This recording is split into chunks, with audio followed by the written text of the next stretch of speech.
Okay, this is conversation number 2 between Marv and Deb.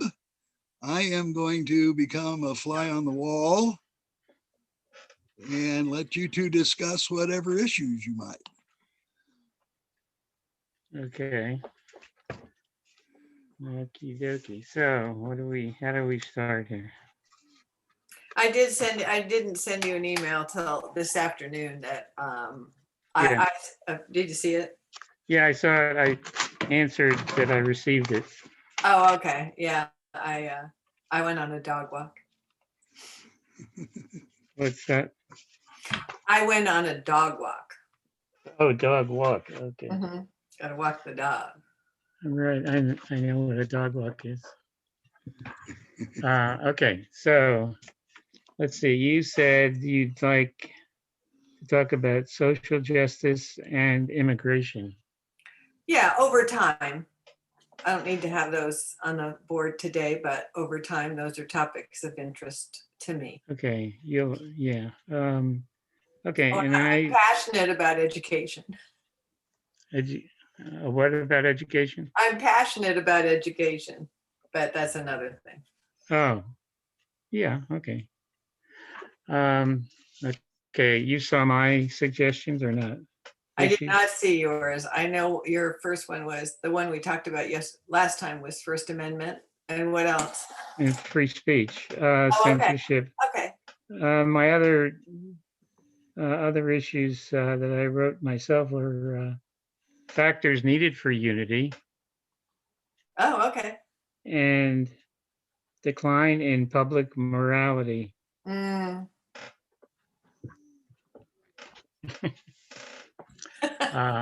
That's a biggie for me. All right. Well, I'm willing to discuss anything. Okay, so you want to start with free speech? Okay, so how does this work?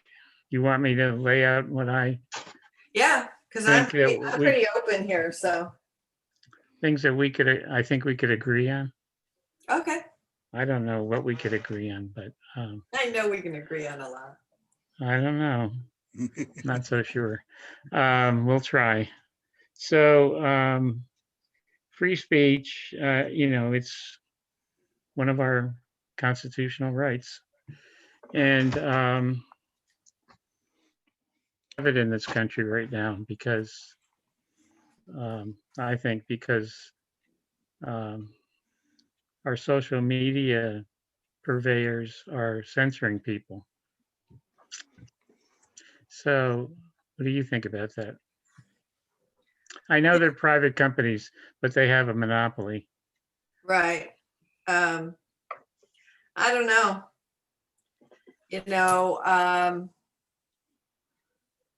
I think it's pretty important to be able to have free speech. I mean, that's basically a tenet of this country.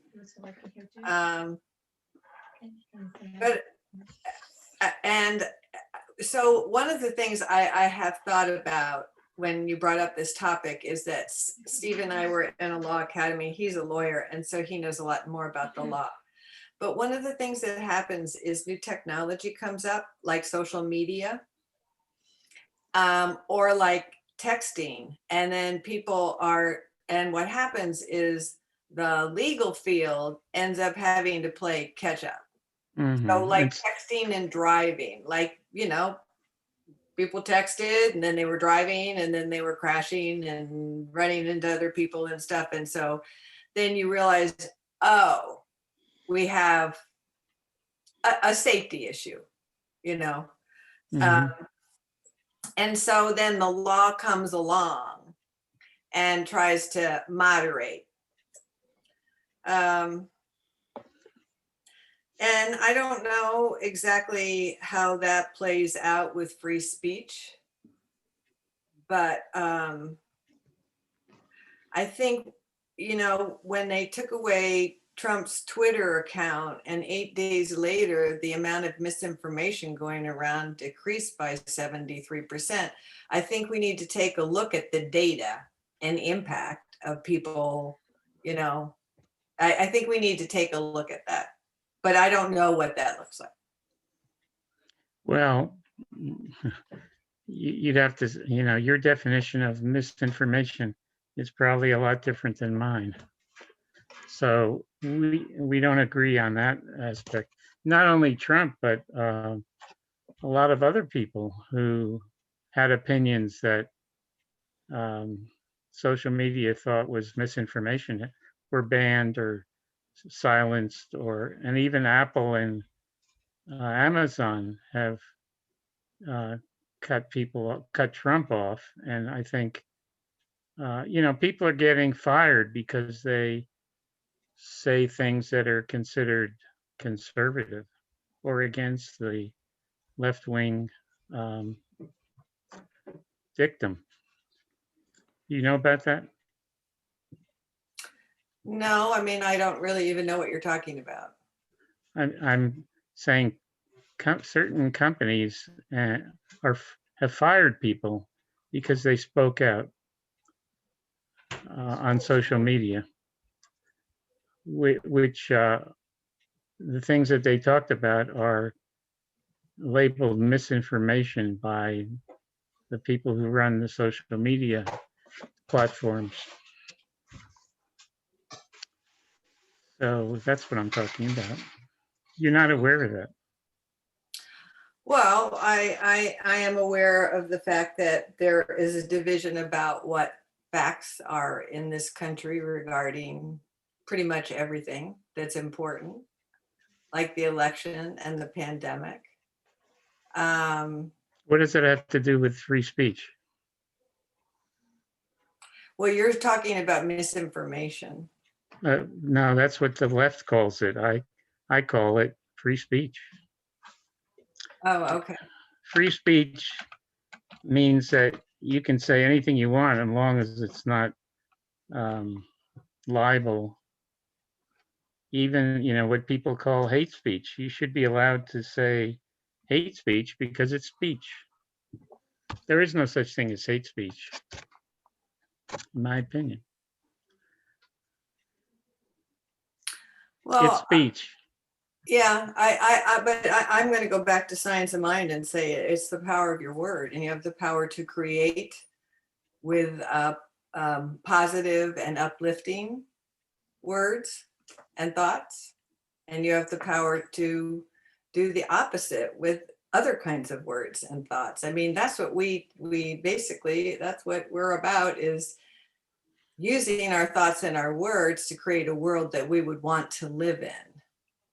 And so I think that we can see a real contrast just in the kind of words that are being thrown around. And I think that that's interesting, but it impacts people's behavior.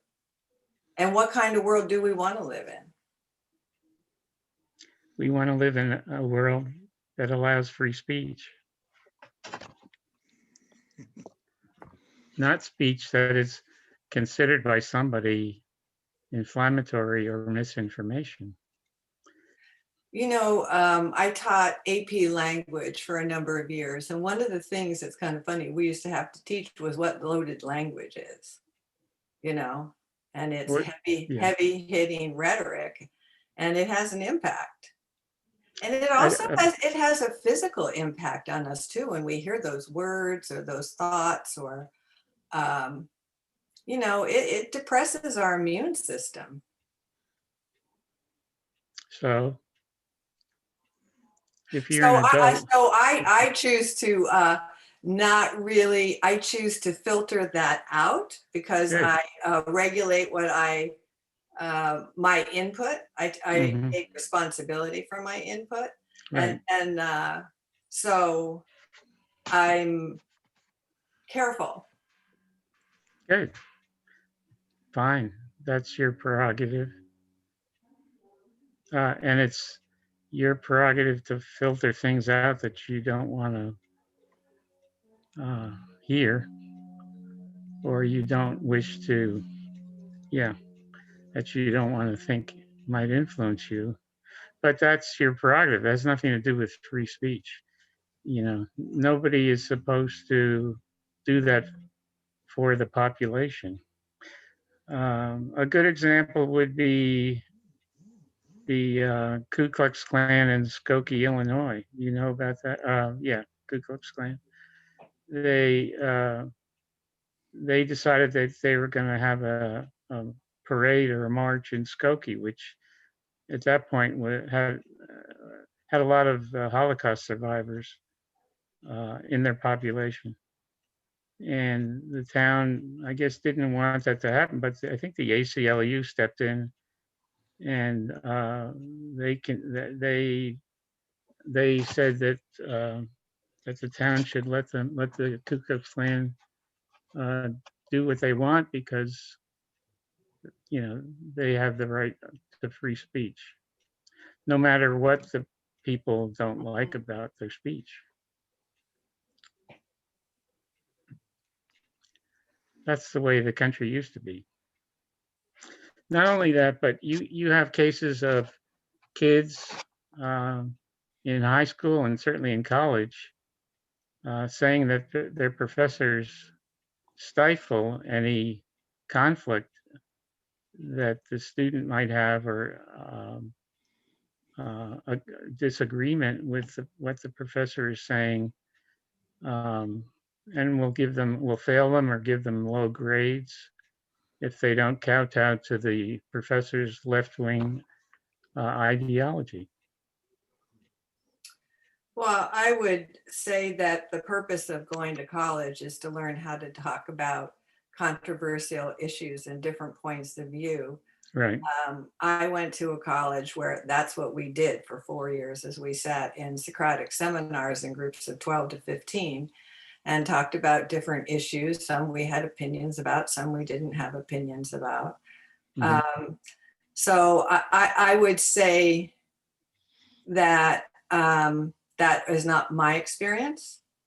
Now I have 3 children that went to the UCs. And I have a kid that's got a PhD from UCLA. And I've never heard any of them, feel that they couldn't express an opinion, that it had to meet certain criteria. So I just have to say, in my experience, I haven't had that. Okay, well, let me butt in. I think that you've certainly laid out the issue. It doesn't look to me like it'd be too productive to go any farther. Yeah. Today. There's no unity on this. Pardon? There's no unity on this. Well, I think that one thing you might consider for future conversation is that free speech has always had limits. The most famous and I think easily understood example is you're not free to yell fire in a movie theater. But you are able to give your political opinion in a public forum. I think that it is that there need to be definitions because of technology and attitude. Right. That I agree with you. It is not clear today. And that is unfortunate, and it is a pillar of a free society. What's not clear? What do you mean that's not clear? What would be the equivalent of, in today's world, of yelling fire in a fireplace or in a theater? Because yelling there are fire in a theater. Yeah, it still stands. Pardon? That example. Yes, that example still stands. Right. So free, you're not free to say anything, anytime, anywhere. We need new definitions. We need new regulations. Who determines I agree that absolutely cutting. What I believe in is accountability. I believe that anybody should pretty much in the political realm be free to say what they'd like to say. Mm-hmm. But there should be accountability for the speech to the extent anybody else is injured. And, right now in the political world, it's virtually impossible, given the prevailing rules, to hold anybody accountable for anything said. And there are things which I believe have an impact similar to yelling fire in the theater that doesn't have anything to do with yelling fire in the theater. And I think that there needs to be um, anybody who says anything or who publishes anything. One of the big things I think you need to do is come up with rules for these social media platforms. I do Right. not believe in prior restraint. I don't think that a platform should be able to say, you don't get to talk here. Right. However, if they're going to talk and if they're going to publish, there should be accountability. But that needs a whole lot of work and a whole lot of definition. So I think we have a real issue, and it's one which it appears to me right now at this point in time is not one which we can find common ground on. So why don't we try another one? Sure. Okay, why don't you go, Deb? Okay, so, Steve is the one who really introduced me to social justice. And so I'm very passionate about, well, we did a lot of work with restorative practices, which is using discussions with anybody to build community, but beyond that, so that when issues come up, so what we do is we sit in a circle and we use a talking piece. So people have a way to talk about more difficult issues after they've had a lot of practice sitting in a community building circle. And then restorative practices is things like teaching de-escalation and peer mediation, and just basically teaching people how to resolve conflicts in a peaceful way. Yeah, what is your definition of social justice? Equality, I think, equity. And equality is mean equal for equity, I would say, because like in education, we say not everybody has the same needs. So having your needs met. So equity across the communities. Equity to me means equal outcome, which I don't believe in. I believe in equal opportunity. Okay. So, and I don't understand why justice isn't just justice. What does the social have to do with it? That's one of the things I don't understand. Why are we setting up another type of justice? I think when we talk about social justice, it's because what we're doing is we're doing it in a way that's social. We're not doing it just by laws or by decree. We're sitting around and discussing issues regarding justice, because like we were saying, the laws are unfolding as technology advances, the laws unfold behind it. And so social justice is really about creating equity in our society. What do you mean? What's your definition of equity? Well, I would say having opportunities that are equal for all people, which we don't have in our country right now. I would say that for education. I would say it for nutrition. I'd say it for housing.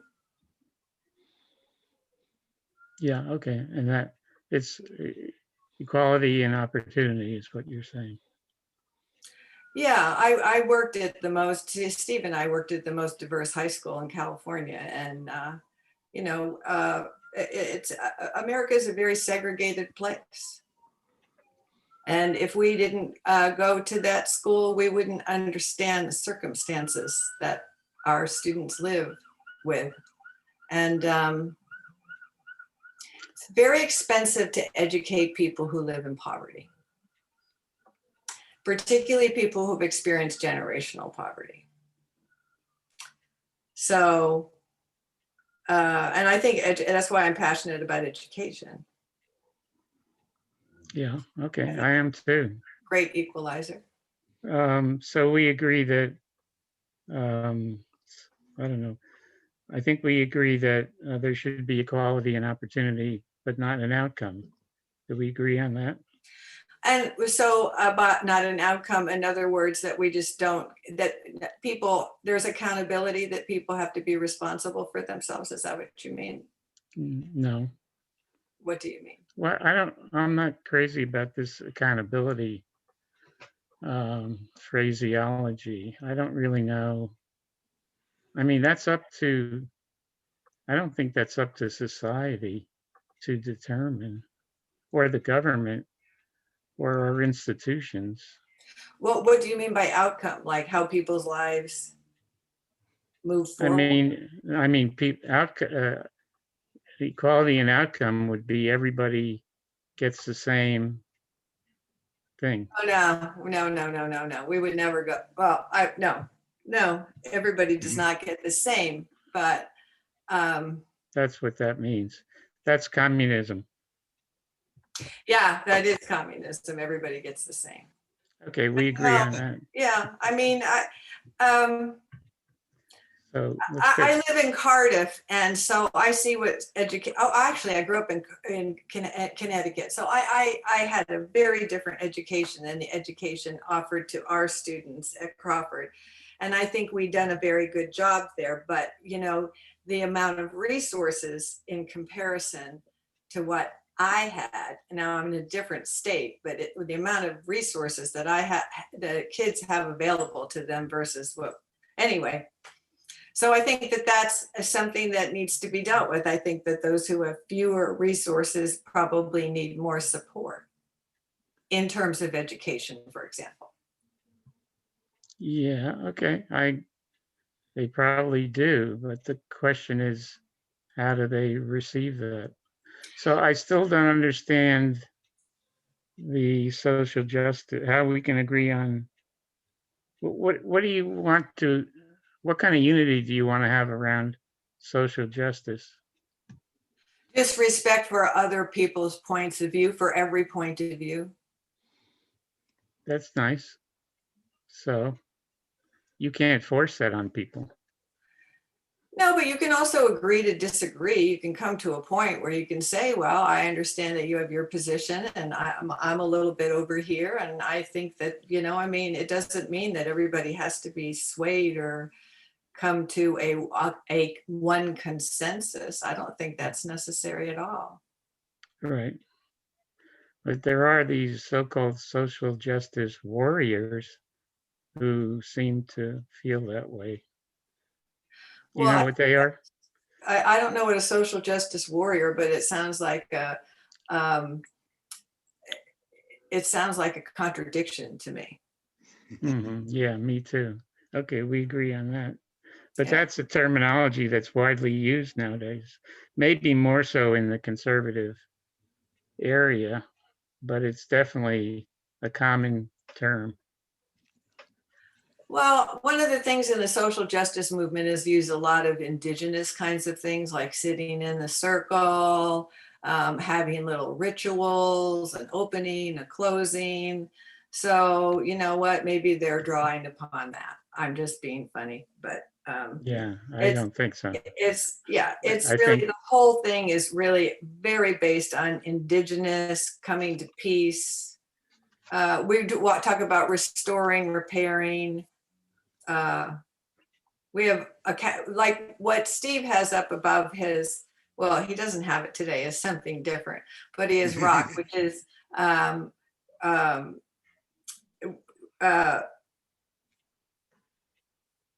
well, I want to say, what is it? So rock, Yeah, it's about let me help. it's accounting. What is it? No, it's repair the harm. Oh, it's Offender, repair. yeah, offender accountability. Right, offender accountability. And community safety. These are the principles used in dealing with a young person who has violated the law. and where there is a need for accountability. The question is, do we do something constructive that has a possibility of benefiting everybody, or do we just flat out punish? Are we punitive or restorative? And geez, I just talked to a friend of mine from Omaha, Nebraska, which is, Nebraska is as conservative country as you can find. And they are in the Omaha Public School District. I was almost shocked to find out that there is a significant movement in restorative justice in Omaha, Nebraska, which is great. But getting back to this question of opportunity versus outcome, I think I agree with Marv, because when the government gets too involved, and that's really sort of a subjective thought, and chooses winners or losers on account of legislation, that doesn't have anything to do with opportunity. Well, it could have something to do with opportunity, but it does. It can have a lot to do with outcome. And it's not the government's place to ensure, who wins and who loses. And when we get to the question of legislation, on the left, if you will, on the progressive side, it offends me. Better. What? I think we have to. I think we have to agree on those terminologies. That would be something we could have unity on. Right. I don't think they're the same thing. No, and neither do I. I think that from the left, you look at things that offend me, like the special treatment that insurance companies have. They are excluded from the antitrust laws. And that picks winners. It allows markets to be divided and reduces competition. The fossil fuel industry, with all of these making billions of dollars and getting subsidies. Same in agriculture. You ensure now, it can be that everybody has an equal opportunity to go, say, into farming, but the government guarantees, dairy producers essentially a profit through milk subsidies, and farmers are paid for not growing crops, which is crazy in a hungry world.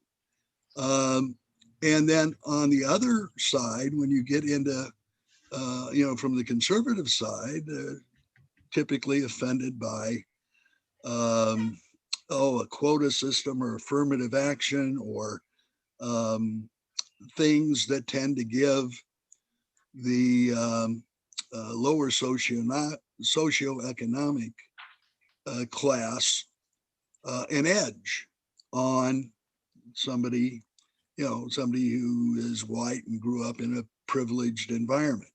And as you're talking about Crawford, I never considered myself privileged. He went to Crawford. I went to Crawford. He went to Crawford. Yeah, and graduated in 1965.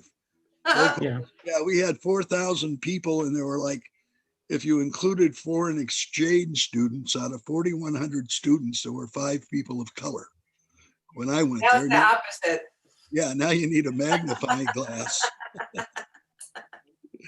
In my high school, which was very predominantly white, we had very few Black students. Most of them lived in a particular area of the city, and yet we selected a Black fellow as president of our class. Yeah, I mean, I think that there's, there's lots. We're boy, this half hour went fast. I've been sitting here on the edge of my seat, and really do think that the question of what is justice is one which deserves some more attention. And I think that, maybe talking in terms of the free speech issue, in terms of what regulation, if any, should be in place with these private companies. Because that, I really think, is a bad problem. And I view it as a problem that's universal, whether you're conservative or liberal. And it needs, it needs a lot of work. And just because you guys, and probably me included, maybe can't agree, I think we can maybe get to a point where we can talk about regulations, or how do we do it? What do you do to a platform that says, I hate the concept of prior restraint? I mean, to say, to tell somebody you can't say anything is really not right. But, to hold, that's the. Is that you? I can't get it off. Is that a timer? Yeah. Hey, we're past our time. Yeah, but hey, I think this was really good. You guys, maybe text or email yourself back and forth if you got a new issue, or let's follow up on, this question of justice. And I think there's some, there might be some something to, develop from that. At least listening from the fly on the wall position. Okay, we'll gather again next week. All right. 4 o'clock. You guys have a great week, and I thank you very much. You too. I was very stimulated by this conversation. So good. If nothing else, you've made me happy. Okay. Have a good night, guys. Reminds me of college. Yeah, good. Take care. Bye. Okay, Bye, Marv. Bye-bye. Take care.